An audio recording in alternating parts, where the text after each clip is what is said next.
स्वागत है आपकी आज की 10 बड़ी और ताजा खबरों में। चलिए शुरू करते हैं पहली बड़ी खबर से। उससे पहले छोटी सी रिक्वेस्ट है कि चैनल को सब्सक्राइब कर लें। गया जिले के गुरुआ थाना क्षेत्र में व्यवसायियों को गोली मारकर 40 लाख लूट के मामले में पुलिस ने बड़ी कार्रवाई करते हुए आरोपियों की तस्वीर जारी कर दी है। पुलिस ने आम लोगों से आरोपियों की पहचान करने की अपील की है।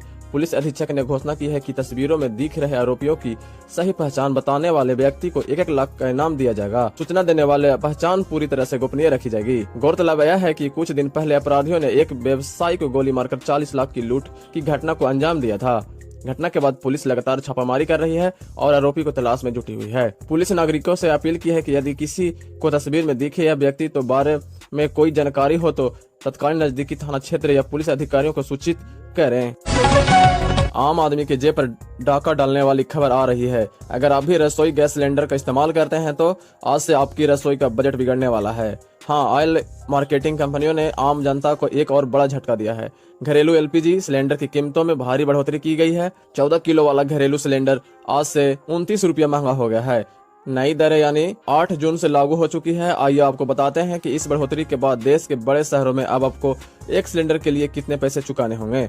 देश की राजधानी दिल्ली में जो सिलेंडर कल तक 913 रुपये का था, जो अब 942 रुपये को मिलेगा। मुंबई में इसकी कीमत बढ़कर 941 रुपये 50 पैसे हो गई है। वही कोलकाता में लगता है जनता को अब 968 रुपये ढीले करने होंगे।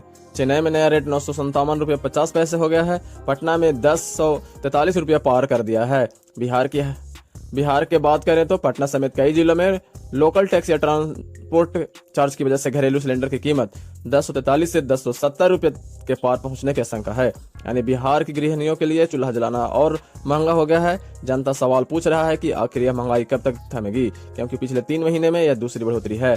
इससे पहले 7 मार्च को सिलेंडर के दाम 60 रुपये बढ़ाए गए थे। यानी महज 90 दिनों के भीतर आपकी रसोई गैस के 89 रुपये महंगी हो चुकी है। कंपनियों का तर्क है कि पश्चिम एशिया में जारी तनाव के कारण अंतर्राष्ट्रीय बाजार में एलपीजी की लागत 46% तक बढ़ गई है, जिसकी वजह से यह दाम बढ़ने पड़े हैं। लेकिन सवाल यह है कि पेट्रोल, डीजल और एलपीजी की मार झेल रही जनता इस चौतरफा महंगाई के कैसे बर्दाश्त करेगी। इस खबर का आपको क्या राय है कि आप बढ़ोतरी से आपको घर का बजट बिगड़ा है? हमें नीचे कमेंट करके जरूर बताएं। देखते रहिए एजेडी news.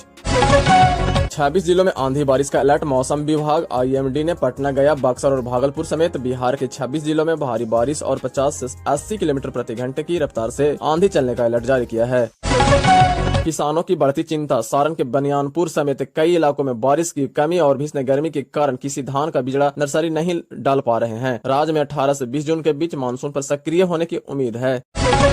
Patna, Khan global studies के निर्देशक फैजल खान उर्फ खान सर की परेशानियां कम होती नहीं दिख रही है। कोचिंग संस्थान पर फायरिंग मामले में पुलिस कार्रवाई के बीच अब उनके कोचिंग संस्थान और अस्पताल के प्रशासनिक कार्रवाई का खतरा भी मंडराने लगा है। इसी बीच पत्रकारों द्वारा जब बिहार सरकार ने मंत्री दिलीप कुमार जायसवाल से सवाल पूछा गया तो उन्होंने सबसे पहले उनके नाम के संशोधित को लेकर अपनी प्रतिक्रिया दी। मंत्री दिलीप जायसवाल ने रिपोर्टर को जवाब देते हुए कहा कि खान सर नहीं, खान जी बोलिए। उन्होंने आगे कहा कि आप उनसे पढ़ते नहीं है, न जो आप उन्हें खान सर कह रहे हैं। मंत्री दिलीप कुमार जायसवाल ने मीडिया से बात करते हुए बताया कि इस मामले में किसी भी तरह का कोई पश्चाताप या मनमानी रवैया नहीं अपनाया जा रहा है। उन्होंने कहा कि खान जी के खिलाफ जो भी कार्रवाई की जा रही है वह पूरी तरह नियम और कानून से तहत हो रही है।